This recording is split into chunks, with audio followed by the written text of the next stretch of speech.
vai chover, com certeza. Sim, eu sou muito de não ficar em casa, e sim de sair. Ficar em casa assim é chato. Mas agora, né, não tem como, porque está tampado de chuva, olha. E aí, de qual cidade que vocês moram? Eu moro em Iteberaí, mas eu nasci em Goiânia. Então,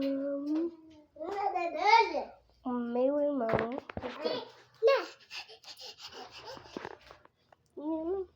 a única menina, e a minha priminha, eu acho.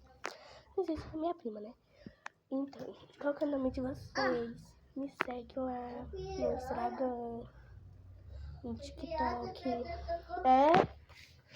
Então, gente, beijo. Tchau. Até o próximo vídeo.